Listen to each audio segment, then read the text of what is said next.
ان الحمد للہ نحمده ونستعینه ونستغفره ونعوذ باللہ من شرور انفسنا ومن سیئات اعمالنا من يهده الله فلا مضل له ومن يضلل فلا هادي له واشهد ان لا اله الا الله وحده لا شريك له واشهد ان محمدا عبده ورسوله اما بعد فان خير الحديث كتاب الله وخير الهدي هدي محمد صلى الله عليه واله وسلم وشر الامور محدثاتها وكل محدثة بدعة وكل بدعة ضلالة وكل ضلالة في النار.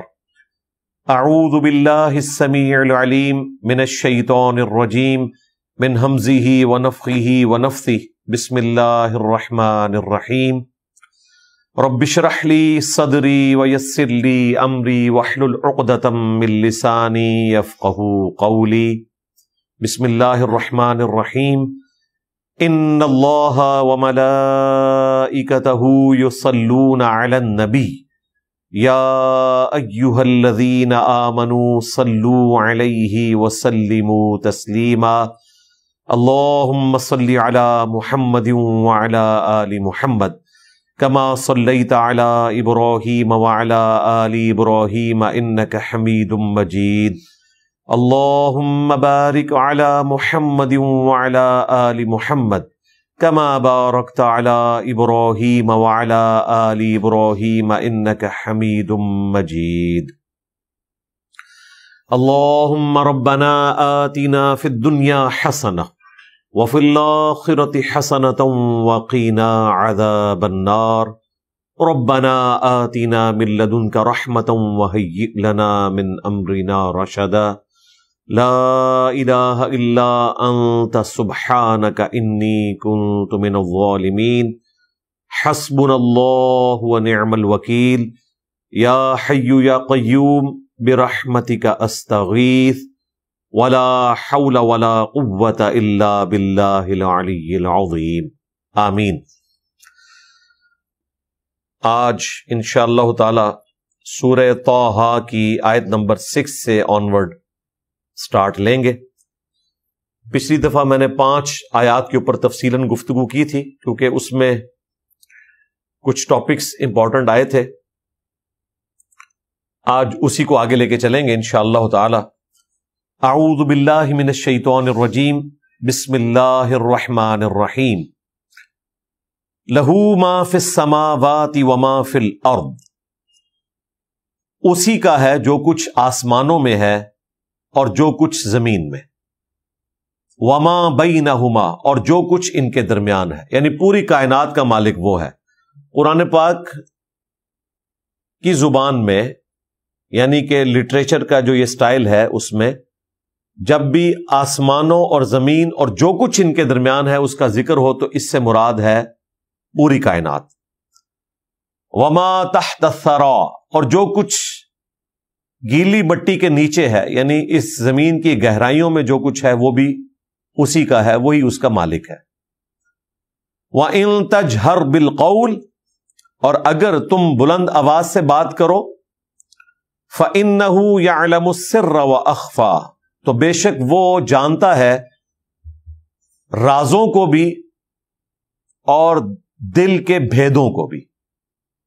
یعنی کوئی چیز جو رازداری میں ہے یا کسی کے دل میں بھی چھپی ہوئی ہے، خواہ آپ اونچی آواز سے بات کریں یا نہ کریں، اللہ تبارک و تعالیٰ سب کو جانتا ہے.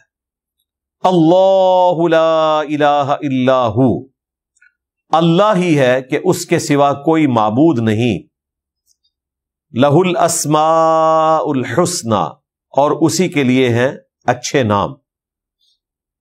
ہر زبان میں جو بھی اچھا نام ہے اس ہستی کے لیے جو کریٹر ہے وہ اللہ تعالیٰ کے لیے استعمال کیا جا سکتا ہے.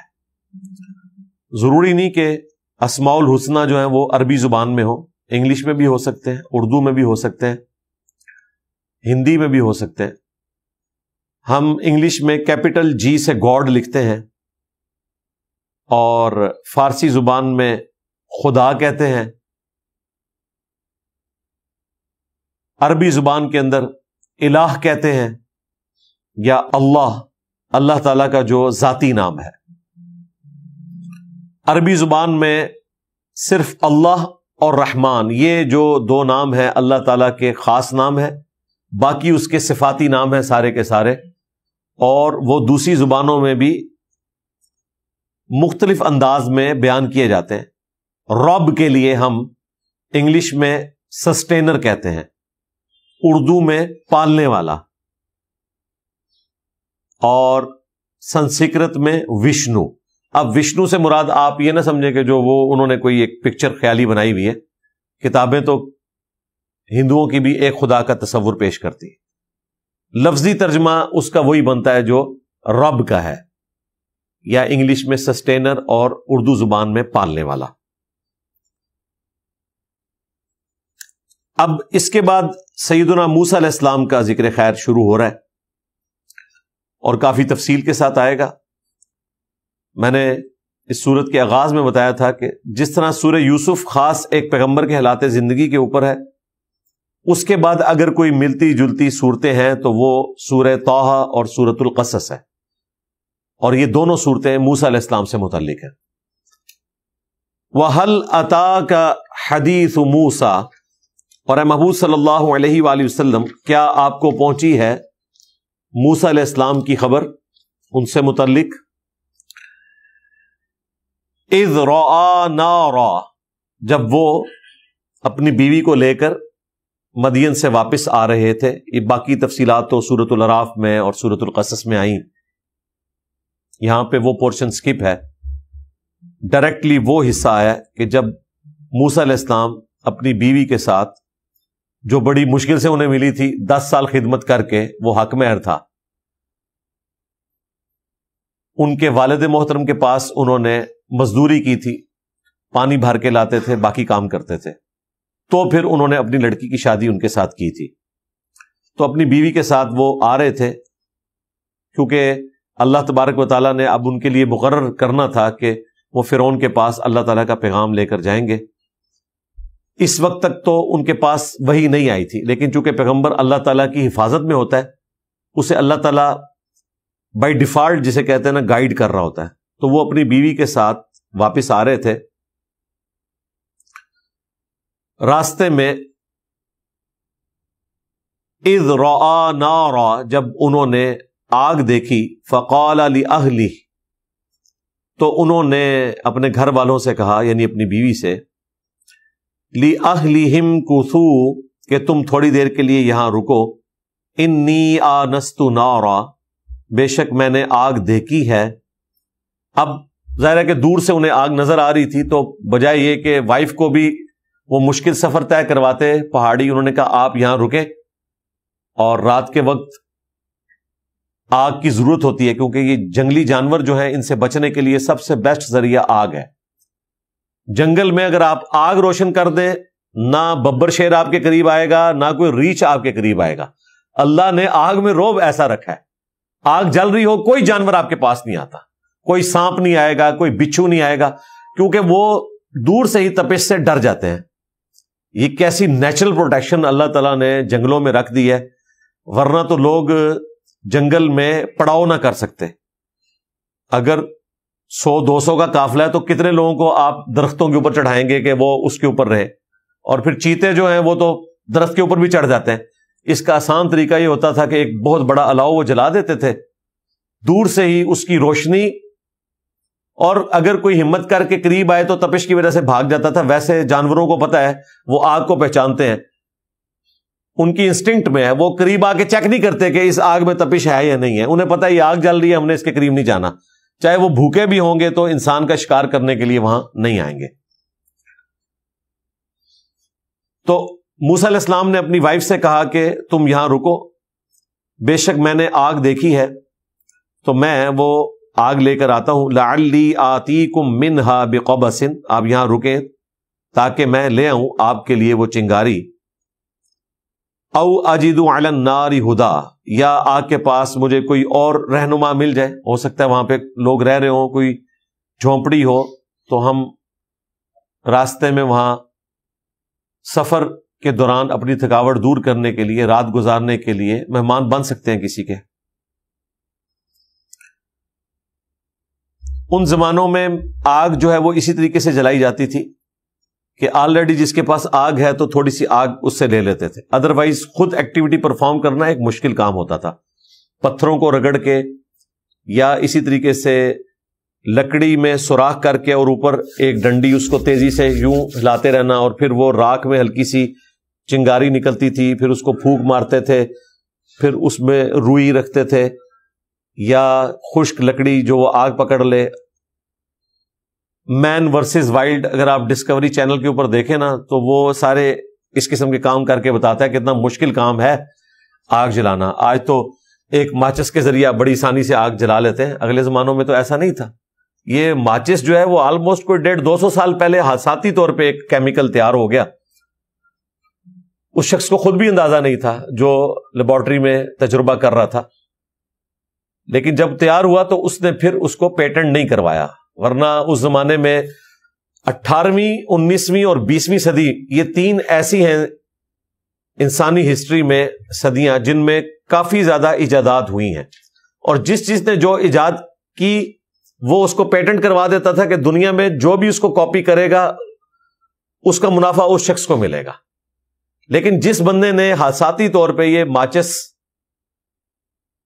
کا بارود والا معاملہ اس طریقے سے اس کو رگڑنے سے آگ کی شکل اختیار کرنا، اس کی لیب میں یہ تجربہ اس نے کیا تو اس نے کہا میں اس کو پیٹنٹ نہیں کروں گا، یہ ہر انسان کی بنیادی ضرورت ہے۔ اور دیکھیں کہ اتنی انسانیت کے لیے آسانی ہوگی۔ آج بھی ایک ماچس ایسی چیز ہے جو سستی ہے، یعنی جس طریقے سے باقی چیزیں بہت مہنگی ہوتی ہیں کہ روٹی 8 آنے سے آج 15 روپے پہ پہنچ چکی ہے، اسی ریشو پروپورشن سے اگر ماچس بھی اس زمانے میں 8 آنے کی ہوتی تھی تو وہ بھی آج 15 روپے 20 روپے پہ پہنچ چکی ہوتی، لیکن شکر ہے کہ وہ کافی حد تک کنٹرول ہے، اور ایک ماچس کے اندر اتنی تیلیاں ہیں کہ آپ معاملات کو آسانی سے لے کے چل سکتے ہیں۔ پھر بعد میں انسان نے اور ترقی کی، میگنیٹک ذریعے آگے، اب تو جو گھروں میں چولہے آپ کے آئے ہیں بڑی آسانی سے آپ اس کو میگنیٹک فٹنگ اس کے اندر ہوتی ہے، چنگاری نکلتی ہے فوراً اس کو پکڑ لیتی ہے۔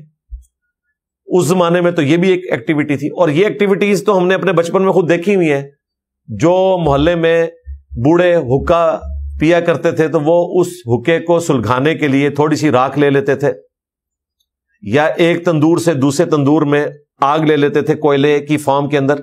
انگیٹھیوں میں کوئلہ جلانا یہ تو میں نے بچپن میں آبزرو کیا ہوا ہے، اور بڑا وہ خطرناک دور تھا اس اعتبار سے کہ وہ تو کاربن مونو آکسائڈ بنا دیتے تھا، وہ سارا بھٹی والا معاملہ جو ہوتا تھا گھروں میں، اس کی وجہ سے لوگوں کی ڈیتھ بھی ہو جاتی تھی۔ اور جب یہ نیچرل گیس آئی، وہ بھی اگر لوڈ شیڈنگ ہو اور بعد میں گیس واپس آ جائے تو مہنگے والے جو ہیٹر ہیں وہ تو آٹومیٹکلی بند ہو جاتے ہیں، لیکن جو عام ہیٹر ہیں وہ تو بند نہیں ہوتے، تو اس کی وجہ سے بھی لوگوں کی ڈیتھس آئے دن رپورٹ ہوتی رہتی ہیں، وہ تو آج تک سلسلہ جاری ہے۔ بہرحال موسیٰ علیہ السلام نے اپنی وائف سے کہا کہ میں چنگاری لے آتا ہوں۔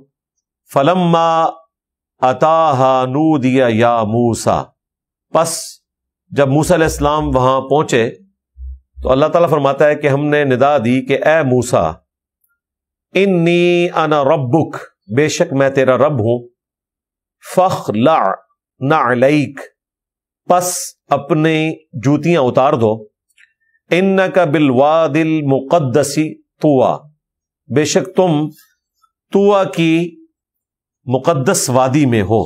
اس وادی کو اللہ تعالیٰ نے مخصوص کیا اپنی تجلی کے لیے، اور اس تجلی کا ظہور اس درخت یا پیڑ کے اوپر ہوا۔ اب اس کے لیے کوئی تمثیل بیان نہیں کی جا سکتی، کیونکہ صوفیاء پھر انہی چیزوں کی پلی لیتے ہیں، اور وہ کہتے ہیں دیکھیں اگر ایک درخت سے اللہ تعالیٰ بول سکتا ہے اور اس پہ تجلی اللہ تعالیٰ کی آ سکتی ہے، تو بایزید بستامی کے منہ سے بھی اللہ بول سکتا ہے سبحانی ما اعظم شأنی لوائی اعظم من لوائی محمد۔ تو اس طرح وہ ایکسٹراپولیٹ کرتے ہیں، حالانکہ بھول جاتے ہیں کہ یہ ایک اسپیسیفک کیس ہے اور اس کا تعلق بھی کسی انسان کے ساتھ نہیں ہے، ایک پیڑ کے ساتھ ہے، اور اللہ تعالیٰ نے اسے مخصوص فرمایا اگر اس طریقے سے اللہ تعالیٰ نے کسی انسان کے منہ سے بولنا ہوتا تو پھر موسیٰ علیہ السلام سے زیادہ کون سوٹیبل پرسنالٹی تھا، اور سب سے بڑھ کر محمد رسول اللہ صلی اللہ علیہ وآلہ وسلم. تو اس طرح آپ اینالوجیز بنا کے قیاس اور اجتہاد کر کے مسائل نہیں اخذ کر سکتے، ورنہ تو کل کو کوئی کہے گا کہ اگر فرشتوں نے آدم علیہ السلام کو سجدہ کیا تو ہم رسول اللہ کو سجدہ کریں گے، کیونکہ نبی علیہ السلام کی ذات تو حضرت آدم سے افضل ہے. تو ہم کہیں گے اس طرح بھائی ایکسٹراپولیٹ آپ نہیں کرتے. اس طریقے سے آپ نے ایک مشہور بات سنی ہوگی، اگلے نبیوں کو جتنے معجزے دیے گئے سارے کے سارے ہمارے نبی علیہ السلام کو دے دیے گئے. یہ جذباتی جملہ ہے بھائی. ورنہ مجھے بتائیں عیسیٰ ابن مریم کا جو سب سے بڑا معجزہ ہے بغیر باپ کے پیدا ہونا، یہ معجزہ آپ رسول اللہ کے حق میں کیسے ثابت کریں گے؟ قرآن تو اسے معجزہ کہہ رہا ہے کہ ہم مریم اور ان سے پیدا ہونے والے بیٹے کو جہان والوں کے لیے نشانی بنانے والے ہیں. اتنی بڑی نشانی کے بغیر باپ کے پیدا کیا، اسی لیے ان کا لقب ہوا روح اللہ. قرآن میں ہے روح من. اس اعتبار سے روح اللہ تو کوئی اور پیغمبر نہیں ہے انکلوڈنگ ہمارے پروفٹ صلی اللہ علیہ وآلہ وسلم. ویسے اگر آپ روح کی بات کریں وہ تو ہر انسان میں اللہ کی مخلوق روح موجود ہے، لیکن وہ خاص روح اللہ کا خاص امر کن جس کی وجہ سے عیسیٰ ابن مریم پیدا ہوئے کہ باپ کا ایلیمنٹ مسنگ تھا، صرف ماں سے اللہ تعالیٰ نے ان کو پیدا کیا. یہ خصوصیت حضرت عیسیٰ علیہ السلام کی ہے. آدم علیہ السلام تو ایک ایکسیپشنل کیس ہے کہ وہ بغیر ماں باپ کے پیدا ہوئے.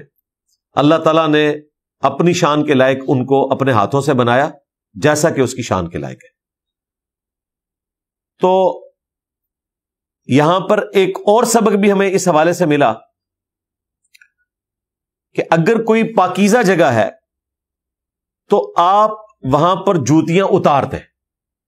یہ پروٹوکول کسی اچھی جگہ کو دینا یہ پیغمبروں کی سنت ہے، اور سب سے بڑھ کر اللہ تعالیٰ نے انہیں تلقین کیا کہ آپ طوا کی مقدس وادی میں ہیں اپنی جوتیاں اتار دیں. تو جو جگہیں پیغمبروں کے ساتھ منسوب ہیں ان کی رسپیکٹ اگر اس حوالے سے کی جائے وہ تو درست ہے. باقی رہ گئے یہ بزرگوں کے مزارات، تو ان کا کوئی لینا دینا نہیں ہے کہ ان کے ساتھ وہ تعظیم والا معاملہ کیا جائے گا. لیکن افسوس بزرگوں کے مزارات کے ساتھ تعظیم اس سے بھی زیادہ وہ کرتے ہیں. جوتیاں تو بہت پہلے اتار دیتے ہیں، اس کے بعد واپسی پہ وہ الٹے قدم جاتے ہیں. یہاں پہ آپ کو کہیں نہیں ملے گا کہ موسیٰ علیہ السلام کو اللہ تعالیٰ نے کہا ہو کہ جب تم نے اس درخت سے دور جانا ہے تو الٹے قدم جانا ہے. بھائی جس کے اوپر اللہ کی تجلی تھی اس حوالے سے کوئی چیز رپورٹ نہیں ہوئی. جتنی رپورٹ ہوئی ہے وہ ہم مانتے ہیں. اچھا، بعض لوگوں نے نبی علیہ السلام کی شان میں غلو کرنے کے لیے کہا کہ جب شب معراج رسول اللہ کے عرش پر پہنچے، حالانکہ یہ کوئی ثابت نہیں ہے، سدرۃ المنتہا سے آگے نہیں گئے. وہ انتہائی مقام ہے، بخاری مسلم میں واضح موجود ہے. تو کہتے ہیں کہ اللہ تعالیٰ نے جب نبی علیہ السلام کو عرش پہ بلایا تو فرمایا کہ جوتیوں سمیت آئیں. اور پھر وہ کہتے ہیں دیکھیں موسیٰ علیہ السلام کو اللہ تعالیٰ نے جوتیاں اتارنے کا کہا تھا اور نبی علیہ السلام کو جوتیوں سمیت بلا لیا عرش کے اوپر. اعلیٰ حضرت سے جب پوچھا گیا، احکام شریعت میں یہ باقاعدہ سوال موجود ہے، کیا نبی علیہ السلام اللہ کے عرش پر جوتیوں سمیت گئے؟ انہوں نے کہا یہ محض باطل بات ہے، کوئی ایسی بات ثابت نہیں ہے. لیکن دیکھیں یہاں لوگ جو ہے وہ اس کے اوپر پورے پورے قصیدے لکھتے ہیں، نعتیں لکھتے ہیں. عرش پہ جانا ہی ثابت نہیں ہے. دوسرا، اگر بقول ان کے گئے تھے تو جوتیوں سمیت نہیں گئے. انہوں نے خود سے چیزیں مشہور کر دی ہوئی ہیں. تیسری چیز، یہاں پر حضرت موسیٰ علیہ السلام کو اللہ تعالیٰ نے ندا کی یا موسیٰ. قرآن حکیم میں یا موسیٰ، یا عیسیٰ، یا ابراہیم، یعنی ڈائریکٹ نام لے کر پکارنے کا طریقہ انبیاء کے حق میں اللہ تعالیٰ کی سنت موجود ہے، سوائے محمد رسول اللہ کے صلی اللہ علیہ وآلہ وسلم. پورے قرآن میں آپ کو یا محمد نہیں ملے گا. یا ایھا الرسول، یا ایھا النبی، یا ایھا المزمل، یا ایھا المدثر. یہ بات تو بالکل درست ہے. لیکن اس کے بعد بعض لوگوں نے رزلٹ نکالا، انہوں نے کہا کہ جی اللہ تعالیٰ اپنے نبی کو اتنی رسپیکٹ دیتا ہے کہ باقی نبیوں کو تو بائی نیم یا کہہ کے پکارا جاتا ہے، لیکن رسول اللہ کو نام کے ساتھ نہیں پکارا جاتا، القابات کے ساتھ پکارا جاتا ہے۔ یہ نبی علیہ السلام کو اللہ تعالیٰ نے ایکسٹرا آرڈنری رسپیکٹ دی ہے۔ تو یہ بالکل باطل بات ہے، صرف جذباتی جملہ ہے۔ اور میں بڑے بڑے قرآن کے ایکسپرٹ سے اس قسم کی گفتگو سن رہا تھا، مجھے بڑی حیرانگی ہوئی کہ ان لوگوں کے پاس کتنا لیک آف نالج ہے۔ بخاری اور مسلم میں کئی احادیث میں یا محمد کا ذکر موجود ہے۔ ہمارے پاس سورس آف نالج دو ہیں نا، قرآن اور سنت۔ دوسری بات، اللہ تعالی کے لیے تو سارے کے سارے انبیاء مخلوق ہیں، اس نے اپنی مخلوق کو ایسا پروٹوکول کیوں دینا ہے کہ نعوذ باللہ اللہ تعالیٰ کے حق میں بھی یہ کوئی گستاخی شمار کر لیا جائے کہ وہ رسول اللہ کو یا محمد نہیں کہہ سکتا؟ وہ اللہ کے بندے ہیں، یا محمد کہنے میں کوئی گستاخی نہیں۔ ہمارے حق میں گستاخی ہے، وہ سورۃ الحجرات میں ہے کہ نبی کو اس طرح نہ پکارو جس طرح آپس میں ایک دوسرے کو پکارتے ہو۔ تو ان آیات کے بعد صحابہ کرام یا محمد نہیں کہتے تھے، یا رسول اللہ کہتے تھے، ٹھیک ہے۔ اسی طریقے سے کوئی صحابی اپنے رشتے کی نسبت سے نبی علیہ السلام کو نہیں بلاتا تھا، یعنی آپ کو کسی حدیث میں نہیں ملے گا کہ سیدہ فاطمہ نے حدیث یوں روایت کی ہو کہ میرے ابا جان نے فرمایا، حالانکہ لاڈلی بیٹی تھی۔ اگر وہ حدیث بیان کریں گی تو کہیں گی قال رسول اللہ صلی اللہ علیہ وآلہ وسلم۔ سیدہ عائشہ نے کبھی حدیث روایت کرتے ہوئے یہ نہیں کہا کہ میرے خاوند نے فرمایا، وہ کہیں گی قال رسول اللہ صلی اللہ علیہ وسلم۔ حضرت ابوبکر کبھی نہیں کہیں گے کہ داماد تو بیٹوں کی جگہ ہے اور نبی علیہ السلام میرے داماد ہیں تو میرے داماد نے فرمایا، نہیں، قال رسول اللہ صلی اللہ علیہ وآلہ وسلم۔ مولا علی کبھی اپنے رشتے کی مناسبت سے یہ نہیں کہیں گے کہ یہ تو میرے چچا زاد بھائی لگتے ہیں تو میں کہوں کہ میرے بھائی نے فرمایا، نہیں، قال رسول اللہ صلی اللہ علیہ وآلہ وسلم۔ ہاں، خلیل کا لفظ صحابہ نے استعمال کیا کہ قریبی دوست، اور وہ اس لیے کہ چونکہ نبی علیہ السلام نے یہ الفاظ خود استعمال کیے تھے کہ اگر میں دنیا میں کسی کو خلیل بناتا تو ابو بکر کو بناتا، بخاری مسلم میں آیا، لیکن میں اللہ کو اپنا خلیل بناتا ہوں، اور اللہ تعالیٰ نے حضرت ابراہیم علیہ السلام کو اپنا خلیل بنایا، اور نبی علیہ السلام بھی خلیل اللہ ہے، اس اعتبار سے حبیب اللہ ہے صلی اللہ علیہ وآلہ وسلم۔ اللہ تعالیٰ کو کوئی چیز مانے نہیں ہے اس حوالے سے کہ آپ اس کے اوپر کوئی عقیدہ اس اعتبار سے ڈال دیں کہ وہ یا محمد نہیں کہہ سکتا۔ بخاری مسلم میں درجنوں احادیث ہیں جن میں یا محمد کا ورڈ موجود ہے، اور وہ احادیث کون سی ہیں؟ احادیث شفاعت، جن میں آتا ہے کہ تمام انسانیت اپنا سفارشی جب تلاش کرے گی تو سب سے پہلے آدم علیہ السلام کے پاس جائیں گے، وہ اس دن اپنی لغزش کو یاد کریں گے اور لوگوں سے کہیں گے تم نوح کے پاس جاؤ۔ نوح علیہ السلام اپنی لغزش کو یاد کریں گے، وہ کہیں گے تم موسیٰ کے پاس جاؤ۔ وہ اپنی لغزش کو یاد کریں گے، کہیں گے ابراہیم کے پاس جاؤ۔ یوں انسانیت گھومتے ہوئے الٹیمیٹلی عیسیٰ ابن مریم کے پاس آئے گی، اور عیسیٰ ابن مریم کہیں گے کہ آج ایک ہی شخص ہے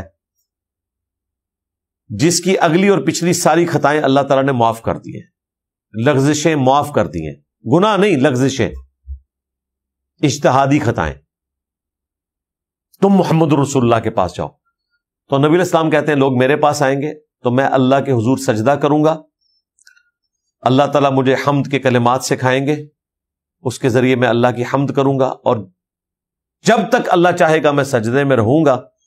پھر اللہ تعالیٰ فرمائے گا یا محمد اپنا سر اٹھائیے، سوال کریں، آپ کی ریکویسٹ سنی جائے گی، شفاعت کریں، آپ کی شفاعت قبول کی جائے گی۔ تو حدیث شفاعت جو دنیا کی ہر حدیث کی کتاب میں آلموسٹ موجود ہے، بخاری میں، مسلم میں، ابو داؤد، ترمذی، نسائی، ابن ماجہ، سب میں الفاظ ہیں یا محمد، تو کوئی گستاخی نہیں ہوئی۔ پھر وہ جو جامعہ ترمذی اور مسند احمد میں حدیث ہے جو مشکات میں 748 نمبر ہے، جس میں نبی علیہ السلام نے خواب میں اللہ تعالیٰ کی زیارت کی، اس میں بھی الفاظ موجود ہیں یا محمد فرشتے آپس میں کس بات کے اوپر جھگڑ رہے ہیں؟ تو رسول اللہ نے عرض کی کہ اے اللہ میں نہیں جانتا. پھر اللہ تعالیٰ نے اپنا دستے قدرت جیسا کہ اس کی شان کے لائق ہے نبی علیہ السلام کے کندھے یہاں دو شولڈرز کے درمیان رکھا اور نبی علیہ السلام کہتے ہیں میرے لیے ہر چیز واضح ہوگی. پھر اللہ تعالیٰ نے پوچھا یا محمد فرشتے یہ کس بات میں جھگڑ رہے ہیں؟ تو پھر میں نے بتایا کہ یہ نیک اعمال کے حوالے سے جھگڑ رہے ہیں کہ کس نیک اعمال کی کیا فضیلت ہے، کون سے اعمال گناہ مٹانے والے ہیں. اور پھر اس حدیث کے اینڈ پہ آتا ہے کہ نبی علیہ السلام نے پھر دعا کی اللہم انی اسألک فعل الخیرات وترک المنکرات وحب المساکین، جو میں نے دعا کافی لیکچرز کے اندر کور کی ہے، سنت دعا. تو اس میں بھی یا محمد کے الفاظ موجود ہیں. لہٰذا اللہ کے حق میں کوئی گستاخی نہیں ہے. یہ ایک ٹیکنیکل مسئلہ اس لیے میں نے بیان کیا کہ میں چند دن پہلے ایک انٹرنیشنل سپیکر جو قرآن کے حوالے سے بہت اچھا کام کر رہے ہیں ان کی زبان سے میں نے جب یہ بات سنی تو میں نے کہا یار دیکھیں صرف قرآن کے اوپر وقت لگانے کا فائدہ اپنی جگہ، لیکن کچھ نالج آپ سے سکپ ہو جاتا ہے. قرآن نے تو یہ بات کہیں نہیں کی کہ میں یا محمد نہیں کہوں گا یا یہ گستاخی ہے، لیکن لوگوں نے خود سے ڈیڈکٹ کیا، احادیث کو پس پش ڈالا، وہ آپ کے سامنے ہو. اور ویسے بھی قرآن کے مقدمے میں یہ بات بیٹھتی نہیں ہے. اللہ تعالیٰ کے لیے تو رسپیکٹیبل پرسنالٹی موسیٰ علیہ السلام بھی ہے، عیسیٰ علیہ السلام بھی ہے، ابراہیم علیہ السلام بھی ہے. ابراہیم تو وہ ہیں کہ جن کی پیروی کا حکم اللہ تعالیٰ نے ہمارے نبی کو دیا ہے. تو یا ابراہیم بھی نہیں ہونا چاہیے تھا اس ڈاکٹرن میں دیکھا جائے تو یہ جذباتی باتیں ہیں. تو اے موسیٰ اپنی جوتیاں اتار لیجئے، آپ طوا کے مقدس وادی میں ہیں. وَأَنَا اخْتَرْتُكَ فَاسْتَمِعْ، اور میں نے تجھے پسند کر لیا ہے، یعنی رسالت کے کام کے لیے چن لیا ہے، تو خوب کان لگا کر سن. لما یوحا، جو کچھ تمہیں وحی کیا جاتا ہے. اور وہی بنیادی دعوت جو تمام انبیاء کی ہے. اننی انا اللہ، بے شک میں ہوں اللہ. لا الہ الا انا، کوئی معبود نہیں سوائے میرے. فاعبدنی، پس میری عبادت کرو. وَأَقِمِ الصَّلَاةَ لِذِكْرِي، اور میری یاد کے لیے نماز کو قائم رکھو. یعنی صرف اللہ کو نہیں ماننا، اللہ کی بھی ماننی ہے. سب سے پہلے توحید کا اقرار، اس کے بعد عبادت کرنی ہے. اور عبادت میں حقوق اللہ اور حقوق العباد دونوں شامل ہیں، اور اس میں بھی سب سے امپورٹنٹ چیز جو ہے وہ نماز ہے. وَأَقِمِ الصَّلَاةَ لِذِكْرِي، اور میری یاد کے لیے نماز کو قائم رکھنا. نماز پڑھنے کا ذکر نہیں، نماز قائم، مراد یہ کہ پابندی اختیار کرنا. ایون صحیح بخاری میں آیا کہ صفیں سیدھی کرو. صف سیدھا کرنا بھی نماز قائم کرنے میں سے ہے، یعنی جماعت کے ساتھ نماز پڑھنا ہی نماز کو قائم کرنا ہے، پورے پروٹوکول کے ساتھ وقت کے اندر. یہ وہ آیت مبارک کا ٹکڑا ہے جو نبی علیہ السلام نے تلاوت کیا اس مشہور حدیث کے اینڈ پر، جو بخاری اور مسلم دونوں میں موجود ہے. نبی علیہ السلام ایک سفر پر تھے، آپ کے ساتھ سینکڑوں صحابہ تھے. رات کے وقت مشورہ ہوا تو اصحاب کی رائے یہی تھی کہ ہم رات کو آرام کرتے ہیں اور فجر کے لیے اٹھیں گے. حضرت بلال حبشی رضی اللہ تعالیٰ عنہ کی ڈیوٹی لگائی گئی کہ وہ مشرق کی طرف اونٹ کے اوپر رخ کر کے بیٹھ جائیں. جیسے ہی پو پھوٹے، یعنی صبح صادق کا وقت داخل ہو، فجر کا وقت داخل ہو، تو وہ باقی لوگوں کو اٹھا دیں گے. اللہ کا کرنا کیا ہوا، تقدیر غالب آئی، حضرت بلال حبشی بھی سو گئے. سب سے پہلے نبی علیہ السلام کی آنکھ کھلی، سورج خوب بلند ہو چکا تھا. آپ صلی اللہ علیہ وآلہ وسلم نے پہلے تو حکم فرمایا کہ یہاں سے پڑاؤ اٹھاؤ، کسی دوسری جگہ پہ ہم جا کے پڑاؤ کریں گے، کیونکہ شیطان کا غلبہ ہوا تھا. صحابہ کرام وہاں سے اٹھے، تھوڑی دور جا کے پڑاؤ کیا. نبی علیہ السلام نے حکم دیا کہ اذان دی جائے. سورج بلند ہے. یہ حدیث بخاری میں بھی ہے، مسلم میں بھی، صحیح مسلم میں تفصیل کے ساتھ ہے. آپ علیہ السلام نے 2 رکعتیں فجر سے پہلے والی ادا کی. یہ حدیث اس بات کا ثبوت ہے کہ فجر کی 2 رکعتیں یعنی 2 سنتیں، جن کو ہم کہتے ہیں بیسیکلی تو وہ 2 نفل ہیں، جن کے بارے میں بخاری مسلم میں حدیث ہے. ہماری ماں سیدہ عائشہ سلام اللہ علیہا کہتی ہیں کہ نبی علیہ السلام اپنی نفلی عبادتوں میں سب سے زیادہ اہتمام فجر کی 2 رکعتوں کا کرتے تھے.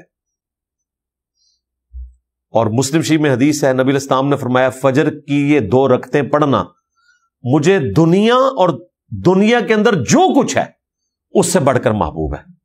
یعنی پوری دنیا کی دولت مل جائے نا، اس سے بڑی دولت فجر کی 2 رکعتیں ہیں. کون سی؟ فرض سے پہلے والی 2 نفل سنت مؤکدہ. آپ نے وہ سفر میں پڑھے، اس کے بعد آپ علیہ السلام نے جماعت کروائی، اور پھر آپ علیہ السلام نے صحابہ کرام سے فرمایا کہ اگر کوئی سویا رہ جائے یا بھول جائے تو جیسے ہی اس کی آنکھ کھلے یا اسے یاد آئے وہ اس وقت وہ نماز پڑھ لے. اس کے لیے اس نماز کا وقت وہی ہے، یعنی نماز قضا بھی نہیں ہوگی اگر کوئی شرعی عذر ہے. یہ نہیں ہے کہ آپ نے روٹین بنائی ہوئی ہے کہ آپ نے رات کو 2 بجے سونا ہے اور پھر صبح 8 یا 9 بجے اٹھ کے فجر پڑھنی ہے، اس کے لیے نہیں ہے. کبھی کبھار، یعنی کوئی گلٹی فیل نہ کرے کہ اگر لیٹ اٹھا ہے کہ یار میری فجر قضا ہوگی، کوئی نہیں، اس کے لیے وہی نماز کا وقت ہے.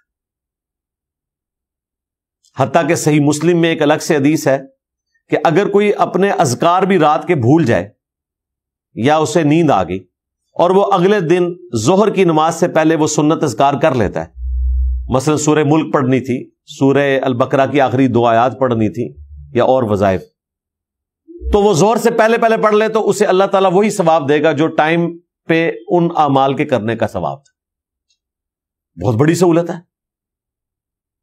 تو وَأَقِمِ الصَّلَاةَ لِذِكْرِي، نبی علیہ السلام نے اس موقع کے اوپر تلاوت کیا. آپ نے فرمایا کہ جب کوئی شخص بھول جائے یا سویا رہ جائے تو جس وقت اسے یاد آئے وہ اسی وقت نماز پڑھ لے، اس کے لیے وہی نماز کا وقت ہے. پھر آپ نے فرمایا وَأَقِمِ الصَّلَاةَ لِذِكْرِي، دیکھو اللہ نے بھی حکم دیا ہے قرآن میں میری یاد کے لیے نماز کو قائم رکھنا. یعنی نماز قائم رکھنا یہ ہے کہ اگر مجبوراً اس وقت کوئی ایسی سچویشن آئی کہ نماز چھوٹ گئی تو آپ جیسے ہی فارغ ہوئے اس سچویشن سے نکلے تو فوراً نماز ادا کریں، کیونکہ نماز کو قائم رکھنا ہے، سستی نہیں کرنی. ان الساعۃ آتیۃ، بے شک قیامت آ کر رہے گی. اکاد اخفیہا، اور میں اسے پوشیدہ رکھنا چاہتا ہوں. لتجزا کل نفس بما تسعی، تاکہ بدلہ دیا جائے ہر شخص کو اس کام کا جس کے لیے وہ کوشش کرتا ہے. یہ جو قیامت کا وقت اللہ تعالیٰ نے پوشیدہ رکھا ہے یہی ہمارا امتحان ہے. اس قیامت سے مراد وہ بڑی قیامت بھی ہے اور ایک چھوٹی قیامت بھی ہے جو ہر انسان پر آنی ہے، جو بخاری مسلم میں آیا کہ جب انسان پر موت آئی تو اس کے لیے اس کی قیامت قائم ہو گئی. بخاری مسلم میں حدیث ہے نا، نبی علیہ السلام نے فرمایا کہ اس وقت جو پلینٹ ارتھ پہ زندہ ہے 100 سال نہیں گزریں گے اس پہ قیامت آ جائے گی. بعض صحابہ نے اس کا فہم یہ لے لیا کہ نبی علیہ السلام کی وفات کے 100 سال کے بعد قیامت آ جائے گی. بعض نان مسلمز نے بھی احادیث کا مذاق اڑایا. انہوں نے کہا دیکھو تمہارے پیغمبر کو تو پتہ ہی نہیں تھا، آج تو 1400 سال سے زیادہ گزر چکے. اور بھائی انہی احادیث میں موجود ہے 100 سال پورے ہونے سے بھی کم از کم 40-50 سال پہلے، کیونکہ عبداللہ ابن عمر 74 ہجری میں شہید ہوئے ہیں بنو امیہ کے ہاتھوں نیزہ لگنے سے، اور 100 سال پورے ہوتے ہیں 110 ہجری کے اینڈ پہ، یا آپ کہہ لیں 111 ہجری کے سٹارٹ پہ. تو 111 ہجری سے بھی آلموسٹ 40 سال پہلے عبداللہ ابن عمر سے اس حدیث کے بارے میں جب پوچھا گیا کہ نبی علیہ السلام نے تو فرمایا تھا 100 سال نہیں گزریں گے قیامت قائم ہو جائے گی، انہوں نے کہا نہیں، حالانکہ بھی 100 سال نہیں گزرے تھے، ابھی 40 سال باقی تھے. وہ کہہ سکتے تھے کہ بھئی ابھی تو 40 سال پڑے ہوئے. انہوں نے کہا نبی علیہ السلام کے کہنے کا مقصد یہ تھا کہ اس وقت جو لوگ دنیا میں زندہ ہیں ان کی قیامت ان پر قائم ہو جائے گی. مراد یہ کہ انہیں موت آ جائے گی. تو اس سے پتا چلا کہ موت کے لیے بھی قیامت کا ورڈ استعمال ہوتا ہے. جو شخص مرتا ہے اس کی آخرت کی زندگی شروع ہوگی. جو بخاری میں حدیث ہے, اما عائشہ کہتی ہیں کہ اللہ تعالیٰ نے نبی علیہ السلام کا لعاب دہن مبارک اور میرا تھوک اس دن ایک جگہ جمع کر دیا جو رسول اللہ کی دنیا کی زندگی کا آخری دن اور آخرت کی زندگی کا پہلا دن تھا. یعنی جس دن آپ کی وفات ہوئی وہ آخرت کی زندگی سٹارٹ ہوگی آپ کی, یعنی آپ پر قیامت قائم ہوگی. اب آخرت کی زندگی ہے. جب نبی علیہ السلام وہ مسواک نہیں چبا سک رہے تھے, عبد الرحمن بن ابی بکر نے مسواک دی تو سخت تھی, تو پھر سیدہ عائشہ کو انہوں نے دی, انہوں نے نرم کر کے آپ کو دی, آپ نے پھر دوبارہ منہ میں ڈالی. یوں نبی علیہ السلام کا لعاب دہن سیدہ عائشہ کے منہ میں گیا, اور سیدہ عائشہ نے جب چبایا تو ان کا تھوک نبی علیہ السلام کے لعاب دہن مبارک کے ساتھ ٹچ کر گیا. تو یہ اعزاز حاصل ہوا. اس کے اینڈ پہ الفاظ ہے بخاری میں کہ وہ رسول اللہ کی دنیا کی زندگی کا آخری دن اور آخرت کی زندگی کا پہلا دن تھا. تو صحابہ کرام علیہم رضوان نے ان احادیث کی تشریح بھی کر دی کہ یہاں قیامت سے مراد یہ نہیں ہے کہ 100 سال بعد قیامت آ جائے گی, کیونکہ بخاری مسلم میں موجود ہے جب حضرت جبرائیل علیہ السلام نے انسانی شکل میں آگے پوچھا قیامت کب آئے گی, تو نبی علیہ السلام نے جواباً کیا کہا تھا, جس شخص سے پوچھا جا رہا ہے وہ پوچھنے والے شخص سے زیادہ اس کے بارے میں نہیں جانتا. یعنی نہ حضرت جبرائیل کو پتا ہے کہ کب قیامت آئے گی, نہ مجھے, البتہ نشانیاں آپ نے بتا دی. وہ نشانیاں کب پوری ہوں گی وہ اللہ کو پتا ہے. ورنہ اگر نبی علیہ السلام کو پتا ہوتا تو آپ فرما دیتے کہ میں نے صحابہ سے کہا نا کہ 100 سال کے بعد قیامت آ جائے گی, تو ایگزیکٹلی آپ نے بتا بھی دیا. وہ 100 سال کے بعد صحابہ کرام کا قرن ختم ہونا تھا. صحیح بخاری اور مسلم دونوں میں حدیث ہے, عبداللہ ابن عمر نے کہا نبی علیہ السلام یہ کہہ رہے تھے کہ صحابہ کا قرن یعنی ان کا زمانہ ختم ہو جائے گا. اور دیکھیں ایگزیکٹلی ایسا ہوا. آخری صحابی ابو طفیل عامر بن واثلہ 110 ہجری میں فوت ہوئے, اور محدثین کا اس پہ اجماع اور اتفاق ہے کہ ابو طفیل عامر بن واثلہ کی وفات کے بعد اگر کوئی شخص یہ کہے کہ میں صحابی ہوں تو وہ جھوٹا ہے. یہ اسٹیبلش ہو چکا ہے کہ وہ آخری صحابی ہیں جو فوت ہوئے. انہوں نے کافی طویل عمر پائی تھی, یہ آلموسٹ کوئی 110 سال کی عمر میں فوت ہوئے. نبی علیہ السلام کی زندگی میں ان کی عمر بمشکل 8-10 سال تھی. یہ ایمان لے آئے, نبی علیہ السلام کو دیکھا, اور پھر خلفائے راشدین کے ساتھ رہے. جنگ صفین میں یہ حضرت علی کے ساتھیوں میں شامل تھے, اور جب حضرت علی نے اس موقع پہ من کنتو مولاہ فہذا علی مولا والی حدیث بیان کی, تو یہی صحابی تھے جو اٹھ کے زید بن ارقم کے پاس گئے اور غدیر خم کی حدیث کو ویریفائی کیا. اور یہ وہ صحابی ہیں جنہوں نے کئی حدیثیں مولا علی سے روایت کی ہوئی ہیں. بعض صحابہ بھی دوسرے صحابہ سے حدیثیں روایت کرتے تھے نا. تو ابو طفیل عامر بن واثلہ رسول اللہ کے صحابی بھی ہیں اور حضرت علی کے اصحاب میں بھی شامل ہیں. اس لیے آپ دیکھیں اہل تشیع ان کو مولا علی کا صحابی کہتے ہیں. وہ ائمہ اہل بیت کے لیے بھی صحابی کا ورڈ یوز کرتے ہیں. تو ابو طفیل عامر بن واثلہ رسول اللہ کے بھی صحابی ہیں اور حضرت علی کے بھی صحابی ہیں, پوری زندگی ان کے ساتھ رہے. یہ آخری صحابی فوت ہوئے 110 ہجری میں, اور نبی علیہ السلام کی وفات ہوئی تھی 111 کے سٹارٹ میں, یعنی ایگزیکٹلی وہی 100 سال کے بعد تمام صحابہ فوت ہو گئے. بلکہ بخاری مسلم میں الفاظ ہیں, عبداللہ ابن عمر کہتے ہیں نبی علیہ السلام نے اپنی وفات سے 1 مہینے پہلے عشاء کی نماز کے بعد ہمیں مخاطب کر کے کہا تھا کہ اس وقت جو دنیا میں زندہ ہے 100 سال نہیں گزریں گے وہ مر جائے گا. تو وہی ہوا ایگزیکٹلی. آپ دیکھ لیں 100 سال کے بعد صحابہ کا زمانہ مکمل ہو گیا, اور پھر اگلا قرن, اگلا زمانہ سٹارٹ ہو گیا. تو بے شک قیامت آ کر رہے گی, اور میں نے اسے چھپا کے رکھا ہے تاکہ لوگوں کے لیے آزمائش ہو. موت کا وقت بھی چھپایا ہوا ہے, ورنہ تو لوگ پلان کر لیں نا.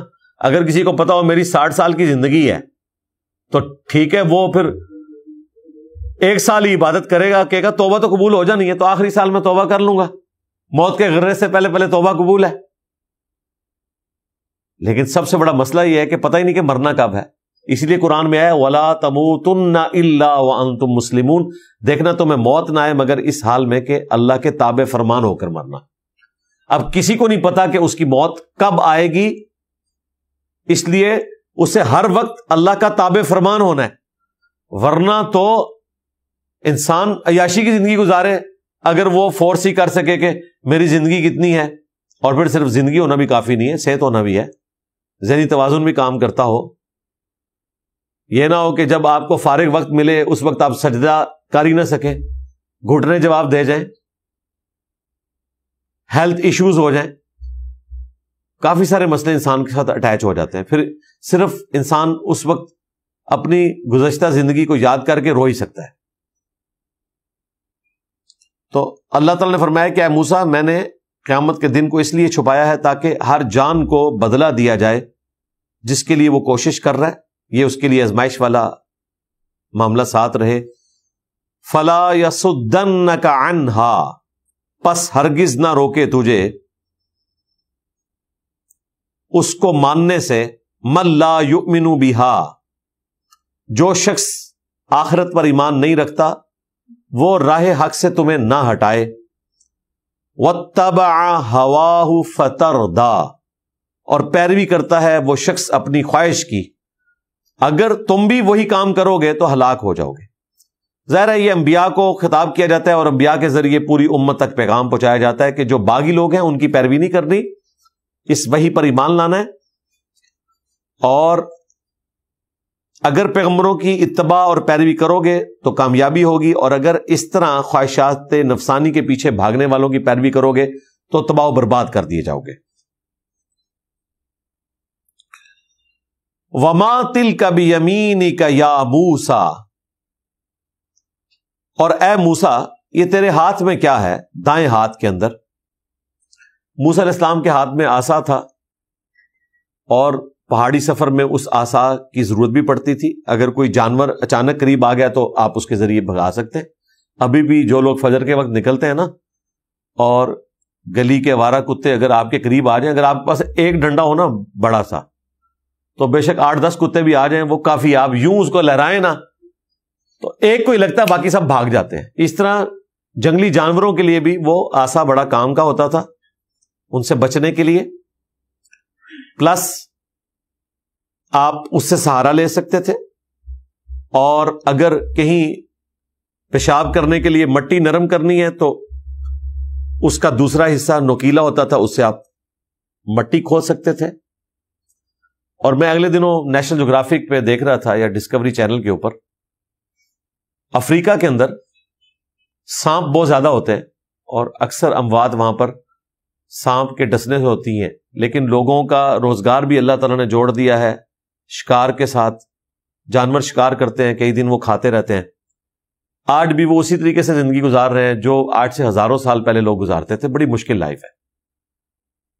پھر اونچے نیچے راستے ہیں، چھوٹی چھوٹی پہاڑیاں آتی ہیں، ان کو کراس کرنا پڑتا ہے، زمین پہ چلتے ہیں تو کوئی سانپ اچانک آپ کو ڈس سکتا ہے، تو انہوں نے بڑے بڑے بانس بنائے ہوئے ہیں، تقریباً 15-20 فٹ کے بانس، ان میں باقاعدہ پاؤں رکھنے کی جگہ، اور بڑا وہ نارمل چلتے ہیں اس سے، یعنی عام بندے کا قد ہے نا 6 فٹ، 10 فٹ سے ان کا قد سٹارٹ ہوتا ہے، یعنی 10 فٹ تک تو ان کے پاؤں کے نیچے بانس ہے، اور کچھ بانس کا حصہ اوپر ہے، اور وہ اس سے آرام سے چلتے ہیں۔ اور ایک پہاڑی سے جب نیچے اترتے ہیں تو ان کی اتنی پریکٹس ہے کہ وہ پہلے بانس نیچے رکھتے ہیں، تو وہ بانس تو ظاہر 10 فٹ نیچے پہنچ جاتا ہے، دوسرا پاؤں اس پہ رکھ کے نیچے آ جاتے ہیں، چھلانگ بھی نہیں مارنی پڑتی۔ وہ آپ یوٹیوب کے اوپر ذرا سرچ کریں، اور وہ اس طرح چلتے ہیں، کوئی سانپ بھی انہیں اپروچ نہیں کر سکتا، ایون شیر بھی آ جائے تو شیر بھی چڑھ نہیں سکتا اس کے اوپر، ایٹ لیسٹ ان کو کوئی اس حوالے سے خطرہ نہیں ہے۔ تو یہ عصا استعمال ہوتا تھا، نبی علیہ السلام کی بھی سنت ہے، وہ سنت آج تک زندہ ہے۔ یہ آپ جمعے کے خطبے میں دیکھتے ہیں نا، عصا کا سہارا لیا جاتا ہے، حالانکہ بوڑھا ہو جوان ہو ضرورت نہیں ہوتی ہے، لیکن وہ سنت ہے عصا ہاتھ میں پکڑنا، ایک پروٹوکول بھی ہے، سہارا بھی ہے، اور پھر 2 خطبوں کے درمیان ریسٹ کرنے کے لیے بیٹھنا، یہ بھی نبی علیہ السلام کی سنت مبارکہ ہے۔ تو عصا والی سنت آج تک اسی طریقے سے جاری ہے، اور اس کی ایک ماڈرن فارم لیڈرشپ کے پوائنٹ آف ویو سے چھڑی آپ کو آرمی چیف کے ہاتھ میں بھی نظر آتی ہے. جب ایک آرمی چیف اپنی کمانڈ دوسرے آرمی چیف کے حوالے کرتا ہے تو وہ کیا پکڑاتا ہے؟ چھڑی. وہ کمانڈ کی نشانی ہے. جس طرح آسا کمانڈ کی نشانی ہے، چھڑی ہے. بعض اوقات اگلے زمانے میں لوگ تلوار گفٹ کر دیتے تھے کہ اب یہ میرے مشن کو آگے لے کے چلے گا. انگوٹھی اتار کے دے دیتے تھے جو اس بادشاہت کی ایک علامت سمجھی جاتی تھی. تو مختلف نہ سمبلز رکھے ہوتے تھے. بہرحال موسیٰ علیہ السلام کے ہاتھ میں عصا تھا. پوچھا اللہ تعالیٰ نے کہ تیرے دائیں ہاتھ میں کیا ہے؟ یہ صرف موسیٰ علیہ السلام کا پروٹوکول ہے جی. یہ نہ ابراہیم خلیل اللہ کو پروٹوکول ملا، نہ محمد حبیب اللہ کو ملا صلی اللہ علیہ وآلہ وسلم، نہ عیسیٰ روح اللہ کو ملا، اور نہ نوح نجی اللہ کو. یہ 5 اولو العزم پیغمبر ہیں. محمد رسول اللہ صلی اللہ علیہ وآلہ وسلم، ابراہیم خلیل اللہ، عیسیٰ روح اللہ، موسیٰ کلیم اللہ، اور نوح نجی اللہ. اللہ نے ان کو نجات دی تھی. یہ 5 بڑے پیغمبر ہیں جن کا ذکر سورۃ الاحزاب اور سورہ الشورى میں آیا. لیکن پروٹوکول اس پلانٹ ارتھ پہ ایک ہی بندے کا ہے کہ جس سے اللہ نے کلام کیا ہے اس دنیا میں. اسی لیے قرآن میں آیا وَكَلَّمَ اللَّهُ مُوسَىٰ تَكْلِيمًا، اور اللہ نے موسیٰ کے ساتھ وہ کلام کیا جیسا کہ کلام کرنے کا حق ہے. باقی انبیاء سے تو پردے میں گفتگو کی، وحی کے ذریعے دل میں ڈال کے یا فرشتے کے ذریعے. لیکن موسیٰ علیہ السلام سے اللہ نے بغیر فرشتے کے ڈائریکٹ گفتگو کی. اچھا اس کا موڈ نہیں پتا، یعنی آپ اگر مجھ سے پوچھیں کہ کیا موسیٰ علیہ السلام کوئی آواز اللہ کی سنتے ہوں گے، یہ ہمیں نہیں پتا کہ اس کی کیفیت کیا تھی، یہ نہیں بیان کی جا سکتی. لیکن وہ کلام تھا کہ ڈائریکٹ اللہ سے کلام ہو رہا تھا. اس طرح کا کلام موسیٰ علیہ السلام کے سوا اگر کسی ہستی نے کیا ہے تو وہ ہمارے محبوب علیہ السلام ہے، لیکن اس دنیا میں نہیں. شب معراج کیا ہے، وہ ڈائریکٹ ہوا ہے. وہ اللہ تعالیٰ نے وحی کی. مسلم شریف میں آتا ہے کہ 3 تحفے ڈائریکٹ دیے. سورۃ البقرہ کی آخری 2 آیات، نمبر 1. نمبر 2 5 نمازیں جو 50 سے کم ہو کر، اور نمبر 3 آپ کا جو امتی شرک نہیں کرے گا نا، at the end of the day میں اسے معاف کر دوں گا.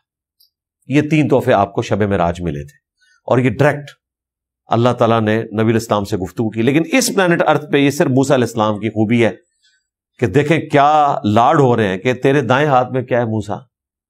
اب موسیٰ علیہ السلام کے دل میں بھی شوق پیدا ہوا، اللہ سے بات ہو رہی ہے. کوئی سوچ سکتا ہے یار آج کی ڈیٹ تک ایک ہی بندے نے ایکسپیرینس کیا ہے اس دنیا میں. ٹھیک ہے، انسانیت نے ایکسپیرینس نہیں دیکھا. ہاں جنت میں جا کے انشاءاللہ ہر اہل ایمان کو اس سے بھی اگلا ایکسپیرینس ہوگا، انشاءاللہ تعالی دیدار بھی نصیب ہوگا. تو حضرت موسیٰ علیہ السلام دیکھیں اب دل لگی کر رہے ہیں، اور بات کا جواب صرف وہ اتنا بھی دے سکتے تھے کہ یا اللہ میرے ہاتھ میں عصا ہے. انہوں نے کہا قال ہی عصایا، انہوں نے عرض کی اے میرے رب یہ میرا عصا ہے. اتوکأ علیہا، میں اس پر ٹیک بھی لگا لیتا ہوں تھکاوٹ دور کرنے کے لیے. وأہش بہا، اور میں اس سے درختوں کے پتے بھی جھاڑ لیتا ہوں. علی غنمی، اپنی بکریوں کے لیے. جب میری بکریاں کسی پیڑ کی ہائٹ تک نہیں پہنچ سکتی تو میں زور سے یہ آسا مار کر ان کے لیے پتے جھاڑتا ہوں. کتنی سادہ زندگی تھی جی، اللہ کے پیغمبر ہیں اور بکریوں کے لیے خوراک ارینج کر رہے ہیں. وَلِيَ فِيهَا مَآرِبُ أُخْرَى، اور اس آسا میں میرے لیے اور بھی کافی سارے فائدے ہیں. اس کا جواب مختصر بھی ہو سکتا تھا کہ یا اللہ تجھے تو پتا ہے، لیکن اس بات کا مزہ نہ آتا. مزہ اسی کا ہے جتنے ان کو آپشن یاد تھے وہ انہوں نے کیے.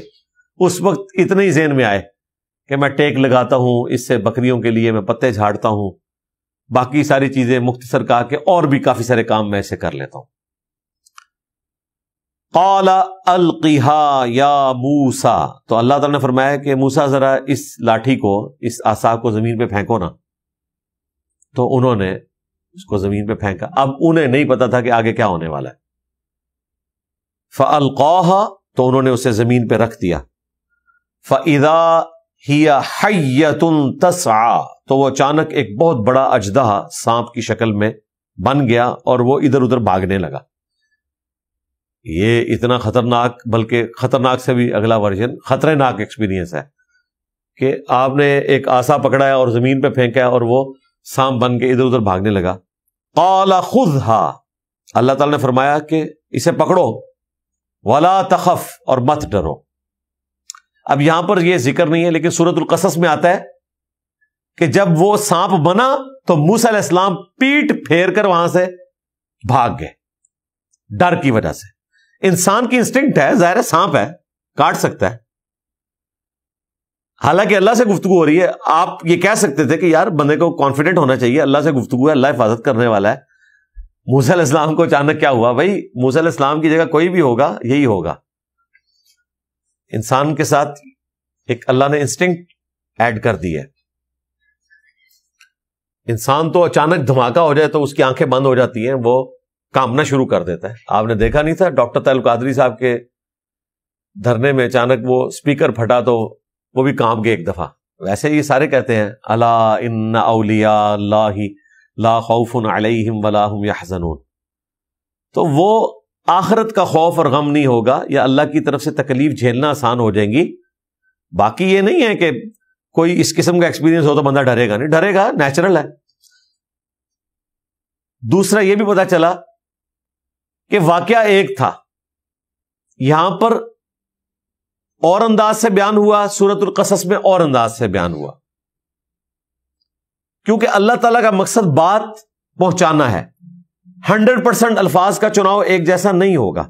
اگرچہ اللہ اور موسیٰ علیہ السلام کی جب گفتگو ہوئی تھی نا تو وہ ایک ہی انداز میں ہوئی ہوگی، کیونکہ ایک ہی دفعہ ہوئی ہے نا وہ والی گفتگو. جس طرح ابلیس کی اور اللہ کی گفتگو ایک ہی دفعہ ہوئی ہے، لیکن قرآن میں 7 جگہ مختلف انداز میں بیان ہوئی ہے.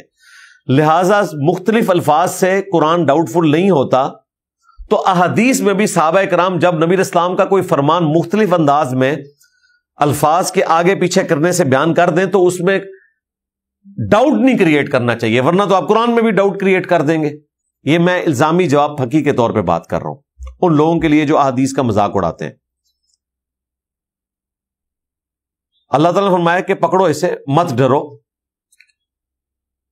سنعیدها سیرتها الاولی، ان قریب ہم اسے پرانی حالت میں واپس کر دیں گے. اور پھر یہی ہوا. اس میں تو ذکر نہیں ہے، سورۃ القصص میں باقی جگہ آتا ہے کہ جب انہوں نے اس سانپ کو ہاتھ لگایا اللہ کے کہنے پہ کانفیڈنس کے ساتھ تو وہ واپس عصا بن گیا. اس سے یہ بھی پتا چلا کہ موسیٰ علیہ السلام کو نہیں پتا تھا کہ اس کو ہاتھ لگانے سے یہ واپس ہو سکتا ہے، اور نہ یہ پتا تھا کہ اس کو پھینکنے سے یہ بن جائے گا. تو جب موسیٰ علیہ السلام کو پتا ہی نہیں تھا، جس کی وجہ سے وہ ڈر کے بھاگے بھی، اللہ نے تسلی دی تو واپس آئے. تو یہ معجزہ آپ نے خود سے دکھایا ہی نہیں ہے، اللہ کا امر کن تھا. اور دیکھیں اس کے بعد اللہ نے اس کو اٹیچ کر دیا آپ کے ساتھ. 2 معجزات دیے، اگلے معجزے کا بھی ذکر آئے گا، اور اللہ نے کہا کہ یہ 2 معجزات لے کے جاؤ فرعون کے پاس، یہ نشانی ہے کہ تم اللہ کے پیغمبر ہو. اس کے بعد فرعون کے دربار میں پھینکا، بن گیا سانپ. جادوگروں نے جب رسیاں سانپ دکھائیں، حالانکہ وہ سانپ بنی نہیں تھی، وہاں پر موسیٰ علیہ السلام دل میں خوف کھا گئے، کیونکہ انہیں پتا تھا کہ میں بھی عصا پھینکوں گا یہ بھی سانپ بنے گا، لوگ کہیں گے کہ کیا فرق ہے، اس نے بھی کر کے دکھا دیا، اس نے بھی کر کے دکھایا. لیکن اللہ تعالیٰ نے ان کو وحی کی کہ ایک دفعہ پھینک تو صحیح، تجھے آج ہم اس کا اگلا ورژن دکھائیں گے. اور وہ یہ تھا کہ اس سانپ نے باقی سانپ کھا لیے. موسیٰ علیہ السلام کو نہیں پتا تھا کہ یہ بھی ہو سکتا ہے. پھر تیسرا موقع آیا کہ جب وہ سمندری جھیل کے کنارے آئے تو ساتھیوں نے کہا کہ حضرت مروا دیا، سامنے سمندر موت، پیچھے فرعون کی فوج موت. تو اللہ تعالیٰ نے کہا کہ ہم نے موسیٰ کو وحی کی کہ اس عصا کو پانی پہ پھینکو. موسیٰ علیہ السلام کو تو نہیں پتا تھا کہ اب اس نے ایک اور کام بھی کر دینا ہے کہ پانی پہ ماروں گا تو سمندر پھٹ جائے گا. جو سورہ ہود میں آیا کہ 2 بڑے بڑے پہاڑ بن گئے سمندر کے پانی کے اور بیچ میں راستہ. کیا منظر ہوگا جی وہ. آج نہر سوئز ہے انہی سمندری جھیلوں کو جوڑ کے، جو ریڈ سی کو میڈیٹرینین سی سے ملایا ہوا ہے. پہلے یہ سمندری جھیلیں تھیں، انہی میں سے ایک جھیل کو عبور کیا.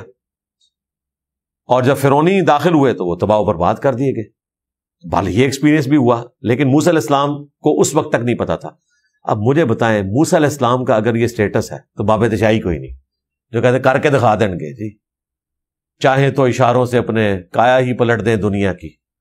یار جن کے ہاتھ میں اللہ کا دیا ہوا آسا تھا وہ بھی صرف اتنا ہی کر سکے, اور اس وقت کر سکے جب اللہ نے بتایا, ورنہ ان کو خود سے تو پتہ ہی نہیں تھا. علم غیب بھی کلیئر ہو گیا کہ اگر ان کو خود سے علم غیب ہوتا تو وہ خود کر کے دکھا دیتے نا. اللہ نے بتایا کہ اب یہ کرے گا, یہ کرے گا, یہ کرے گا. وَضْمُمْ يَدَكَ إِلَى جَنَاحِكَ, اور اپنا دایاں ہاتھ اپنے بازو کے نیچے داخل کرو. تخرج بیضاء, وہ بالکل سفید ہو کر نکلے گا. من غیر سوء, اور کوئی اس میں خرابی بیماری نہیں ہوگی. آیتن اخرى, یہ دوسرا معجزہ ہے جو تمہیں عطا ہوا ہے. یعنی اب فرعون کی طرف جا رہے ہو تو یہ دو معجزات, ایک آسا کا پلانٹ کنگڈم کا اینیمل کنگڈم میں بدلنا اور دوبارہ سے پلانٹ کنگڈم میں آنا, اور دوسرا یہ ہتھیلی سے روشنی نکلنا. آج کل تو آپ کوئی LED لائٹ لگا سکتے ہیں, کوئی ٹارچ, آج کل تو ایسی سی ٹارچ آئی ہیں, وہ چھوٹی سی ٹارچ ہے تو وہ دن کر دیتی ہے اندھیرے میں. اتنی زبردست ٹارچ بنائی گئی ہیں اور اتنی مہنگی ٹارچ ہے, بلکہ بعض تو ایسی خطرناک ہیں کہ بس صرف آپ کے پاس ٹارچ چھوٹی سی ہونا, دنیا کا کوئی جانور آپ کو نقصان نہیں پہنچا سکتا. ببر شیر سامنے آ رہا ہے نا, اس کی آنکھوں میں ایسے کر دیں, وہ تقریباً 15-20 سیکنڈ کے لیے اندھا ہو جائے گا. وہ اتنی انٹینسیفائی کی ہوئی لیزر ہے. اب یہ انسان کی یا جاندار کسی کی ایک انسٹنکٹ ہے کہ وہ روشنی کی طرف دیکھتا ہے, وہ بس جیسے ہی دیکھے گا نا اس کو تو اپنی فکر پڑ جائے گی, وہ بھاگ جاتے ہیں. وہ انہوں نے منظر دکھایا ہوا ہے, شیر آئے ہیں تو ایسے ماری ہے. اب حالانکہ اس میں کوئی گرمائش نہیں ہے, وہ روشنی ایسی تیز ہے کہ اب شیر کی جب بنائی چلے گی تو اس کی تو دنیا ہی اجڑ گی نا. وہ پھر ادھر ادھر بھاگتا ہے, پھر نزدیک نہیں آتا ایک ٹارچ کے اندر. آج کے زمانے میں تو یہ اس طرح کی کوئی چیز دکھائی جا سکتی ہے, لیکن ہاتھ پھر بھی نہیں دکھایا جا سکتا, وہ آپ کو بیٹری فٹ کرنی پڑے گی کوئی, یہ نہیں ہو سکتا. یہ نبی کا معجزہ تھا. تو یہ آپ کے بیماری کے بغیر ہاتھ, اس میں کوئی اشارہ ملتا ہے کہ شاید موسیٰ علیہ السلام کے ہاتھ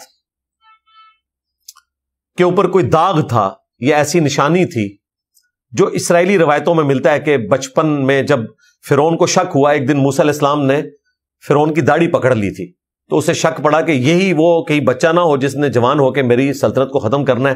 تو اس نے کہا میں اس کا ٹیسٹ کروں گا. ایک طرف اس نے ہیرا رکھا, ایک طرف کوئلہ. تو موسیٰ علیہ السلام ہاتھ بڑھانے لگے ہیرے کی طرف, وہ بڑھاتے تو شہید ہو جاتے بچپن میں. فرشتے نے ان کا ہاتھ کوئلے کی طرف کیا, وہ کوئلہ انہوں نے اٹھایا اور اپنی زبان پہ رکھ لیا. اس کی وجہ سے ان کی زبان میں لکنت آ گئی تھی اور ہاتھ بھی چل گیا تھا. تو عین ممکن ہے, یہ بات ویسے فٹ ان بیٹھتی ہے قرآن میں, کیونکہ لکنت بھی ان کی تھی جو دور ہوئی دعا سے. اور یہاں جو الفاظ ہے نا کہ اپنے ہاتھ کو بغل کے نیچے کرو, تو یہ روشن نکلے گا اور اس میں کوئی بیماری باقی نہیں رہے گی. مراد یہ کہ وہ جو ان کی زخم کا نشان کوئی باقی تھا نا, تو وہ ختم ہو جائے گا. یہ بھی ایک معجزہ ہے کہ اللہ کے تم پیغمبر ہو. لِنُرِيَكَ مِنْ آيَاتِنَا الْكُبْرَى, تاکہ ہم دکھائیں تمہیں اپنی بڑی بڑی نشانیاں. اذهب الى فرعون, اب تم جاؤ فرعون کی طرف. انه طغى, بے شک وہ بہت سرکش ہو چکا ہے. تم نے اس کے سامنے دعوت توحید رکھنی ہے, اور دلائل تمہارے پاس یہ دو معجزے ہیں, کافی ہیں. اس پہ یہ رکوع مکمل ہوا ہے. ابھی موسیٰ علیہ السلام بھی کچھ ریکویسٹ رکھیں گے کہ یا اللہ دعوت کا کام کروں گا لیکن کچھ اور ریسورسز بھی مجھے چاہیے, تو میں دعوت کا کام کروں گا, کیونکہ میرے ساتھ یہ چیزیں اٹیچ ہیں. اور وہ اللہ تعالیٰ نے پھر ان کی دعا سنی. پہلے تو انہوں نے زبان کی لکنت کی بات کی, پھر انہوں نے کہا کہ میرا بھائی جو ہے اس کی زبان زیادہ فلوئنٹ ہے, اسے بھی پیغمبر بنا دے. وہ بھی اللہ تعالیٰ نے قبول کر لیا. پھر یہ بھی گارنٹی مانگی کہ مجھ سے ان کا بندہ بھی ایک دفعہ قتل ہو گیا تھا, تو اس کا بھی کوئی بندوبست ہو جائے. پورا بندوبست کر کے پھر موسیٰ علیہ السلام وہاں گئے ہیں. وہ انشاءاللہ تعالیٰ ہم اگلی دفعہ کور کریں گے. اللہ تعالیٰ سے دعا ہے جو حق بات میں نے کہی اللہ تعالیٰ ہمارے دلوں میں راسخ فرمائے. اگر جذبات میں میرے منہ سے کوئی غلط بات نکل گئی تو اللہ تعالیٰ ہمارے دلوں سے اسے دھو دے, ہمیں معاف بھی فرما دے. سبحانک اللہم و بحمدک, اشہد ان لا الہ الا انت, استغفرک و اتوب الیک, وما علینا الا البلاغ المبین. جزاکم اللہ خیرہ.